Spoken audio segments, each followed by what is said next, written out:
ओम शांति। चैत्रीय नवरात्रों की आप सभी को बहुत बहुत मंगल शुभकामनाएं। तो नवरात्रे आते ही सारे ही माहौल में एक पवित्रता की लहर आ जाती है, एक खुशी की लहर आ जाती है और बड़े ही उमंग उत्साह से इस पर्व को घर घर में मनाया जाता है।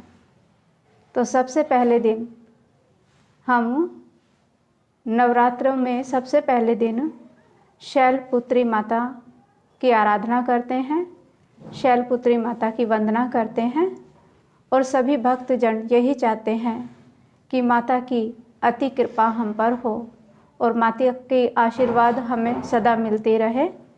तो ऐसे सभी बहुत ही स्नेह और प्यार से, उमंग और उत्साह से, नियम से संकल्प धारण कर अपने मन में माता के गुणगान करते हैं, माता के दिव्य गुणों को स्मरण करते हैं और उनका आह्वान भी करते हैं।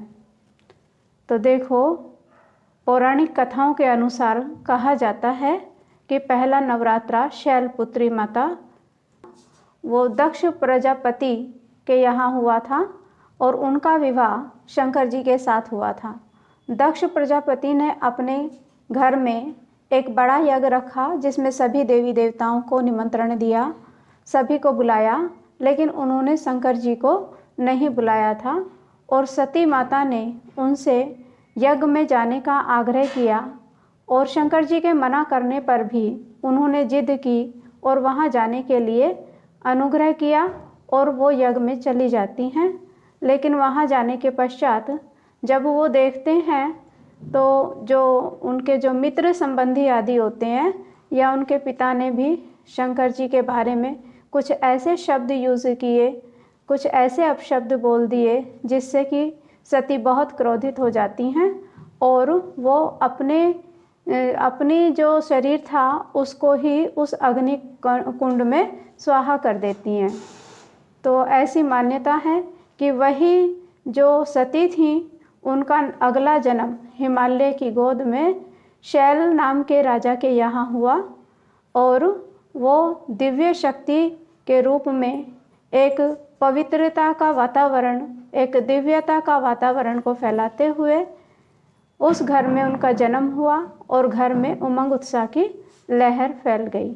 तो देखो, जब हम नवरात्रे मनाते हैं तो हम देखते हैं कि जो शैलपुत्री माता हैं, तो शैलपुत्री माता के एक हाथ में त्रिशूल दिखाया है और दूसरे हाथ में कमल पुष्प दिखाया गया है और शैलपुत्री माता की जो सवारी है वो गाय दिखाई है। तो इन सब का स्पिरिचुअलिटी के माध्यम से क्या अर्थ निकलता है? तो जो त्रिशूल है, तो त्रिशूल माना जो माता सती थी या जो माता शैलपुत्री के रूप में जिनका जन्म हुआ, उनका तीनों रूप में आह्वान किया जाता है, दुर्गा, सरस्वती और लक्ष्मी। क्योंकि जो शैलपुत्री माता थी वो भिन्न भिन्न गुणों से भरपूर थी और शैलपुत्री अचल, अखंड माना दृढ़ संकल्प वाली, निश्चय बुद्धि। और दूसरे हाथ में कमल दिखाते हैं, तो कमल माना अपनी सभी बातों पर विजय प्राप्त करने वाली, हर परिस्थितियों को जीतने वाली। तो ऐसे माता के जो सिर पर ताज दिखाए जाते हैं और देवियों के जो मस्तक पर एक लाइट और माइट का भी चक्र दिखाया जाता है, तो वो भी क्या है? वो भी एक पवित्रता की ही निशानी है। तो उस पवित्रता का ओरा चारों तरफ फैला हुआ है। तो इस तरह से जो माता हैं जिनका हम आज आह्वान कर रहे हैं, तो वो मंगलकारी हैं और जहाँ भी उनका जन्म होता है वहाँ का वायुमंडल शुद्ध और पवित्र बन जाता है और वहाँ के वायुमंडल में एक पॉजिटिव एनर्जी का वास होता है और ऐसे घर में बहुत सारी खुशियाँ उमड़ आती हैं। तो अगर हम सच में चाहते हैं कि हम माता शैलपुत्री को प्रसन्न करें, तो उसके लिए कुछ बातों को हमें अपने जीवन में लाना चाहिए जैसे कि हम देखते हैं कि कईयों के घरों में जब बेटियों का जन्म होता है तब भी कहा जाता है कि लक्ष्मी आई है ना। लेकिन दूसरी जगह, कई जगह ऐसा भी होता है। तो हमें अपने जीवन में सदाचार को अपनाना चाहिए और दिव्य गुणों को धारण करना चाहिए। और जैसे माता अचल अटल अखंड रही और उन्होंने दिव्य अस्त्र शस्त्र को धारण कर अपने जीवन को विजयी बनाया, अपना भी कल्याण किया और दूसरों का भी कल्याण किया, तो ऐसे ही हमें भी दिव्य गुणों से भरपूर बनना है। तो ऐसे ही आप खुशी से, उमंग उत्साह से नवरात्रे मनाते रहें और आपकी सभी मनोकामनाएं पूर्ण होती रहें।